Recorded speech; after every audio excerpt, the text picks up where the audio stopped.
cute in this like hat situation right now. That's okay.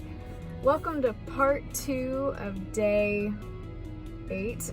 I already forgot what day it is. Part 2 of day 8.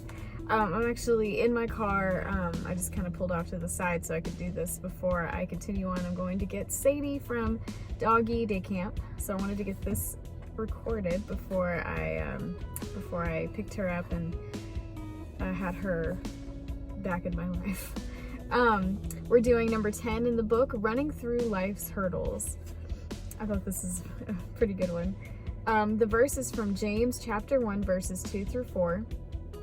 Consider it pure joy, my brothers and sisters, whenever you face trials of many kinds, because you know that the testing of your faith produces perseverance. Let perseverance finish its work so that you may be mature and complete, not lacking anything. Okay, so she tells a story. She was running, I guess it's like track and field. Yeah, so track and field, and she's usually just ran the middle distance races, but her coach came to her at a track meet, one day and said, hey, do you want to run hurdles? And she's like, I have never ran hurdles. He's like, well, I'll show you. So he showed her real fast, and then she ran a hurdle race. I don't know how to properly say that.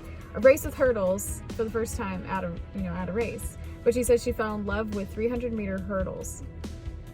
And she's goes on to say that she probably didn't have very great form or strategy, but she loved it.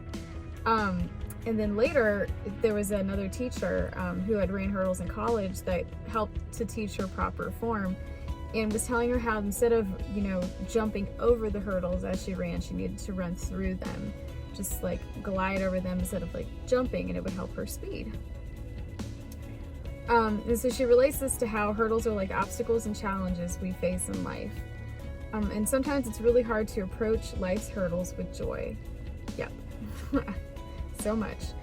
She talks about the different situations like losing your job or tension in your marriage, infertility, battling depression. I know in my life, recently, just people in my life recently have, dealt with loss of loved ones. I mean, I think we've seen just so much of that in the past year or two, just sooner than you would want, loss of loved ones type deal.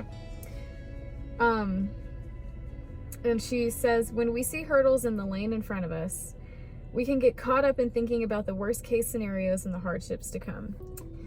And I'm pretty sure it was just yesterday I was talking about how I am the worst at what if. I am the worst what if person ever. Asked my husband. So that is me. When the little bit of difficulty starts to happen, or even there doesn't even have to be a difficulty actually. I'll just be like, oh no, what if this happens? Just my mind it's like a little hamster wheel. It just starts going and going and going, and it can be pretty bad. But she says in here, don't focus on that obstacle.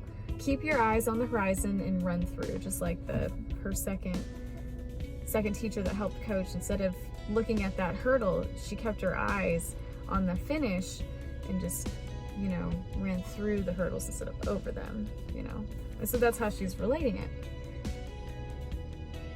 Keep your eyes on the horizon and run through. Let perseverance finish its work and carry you to the finish line. And I wrote what I was thinking of when I read this was how, and it's not for everybody, but if it is something that you can get into, it's really cool to journal. Journal the hard times. Journal how God has blessed you. And then when you have hard times later on, you can go back and see how God was there for you and how God was faithful. And how he gave you that perseverance by going through a previous trial. And it helps you have the faith to get through a current one, I have lots of friends that journal that way.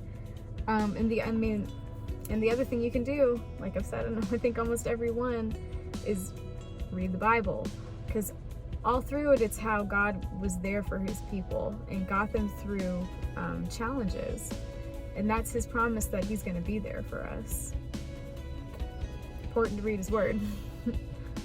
And her faith stuff was exactly similar to what I had said, is to jot down a list of some of your trials and visualize yourself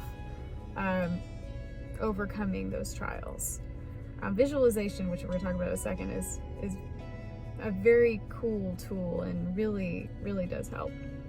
We have another inspirational quote from Gabe Grunwald, 2014 U.S. track and field 3,000 meter champion, and she battled cancer 2009 to 2018. She says, "It wasn't easy, but I tried my best and I was able to do so many things that I would not have done had I just given up on my life when it was hard. So I guess my message is that it's okay to struggle, but it's not okay to give up on yourself or your dreams." And I think that's a key thing. I think sometimes we feel bad about feeling bad, you know, about having emotions, but we're human, we're gonna have emotions. It's how we react. That's what I always have to remind myself. It's okay for me to feel frustrated, mad, sad, you know, the negative things are gonna happen, we're human, but it's what we do about it. And sometimes I do the wrong thing, probably most of the time. But that's the thing to remember, is it's okay to feel those things. We're gonna feel those things. It's how you choose to react, how you choose to deal, that I think is really key. So our training note from Coach Sean is regularly take a couple of minutes to visualize yourself racing. Play over in your mind how you respond to fatigue, opponents, and unexpected obstacles along the course. So I've only been racing like it's like a thing. I'm very slow. But I've only been participating in races for 4 years now. And sometimes I would get so nervous. So what I started doing is what he says is I would, when I'm not at a race, like maybe when I'm out for a training run, or maybe I'm just, you know, my post-run shower or something, whatever, a time where it's kind of quiet, I will close my eyes and I will visualize that start line. And I will visualize being nervous, and then I will visualize overcoming that nerve and getting excited, changing that feeling, being like, I'm not gonna be nervous, this is fun, I love doing this, this is why I'm doing it, because I love it. No need to be nervous. It's gonna be fun. It's gonna be great. So visualization, I can't stress that enough. It's if you can, I have a very active imagination, so it's pretty easy for me to visualize. So if it's something that you can do, it really, really does help. So, great way to end today. Running through life's hurdles. And goodness knows everybody's got a trial or two that they're dealing with.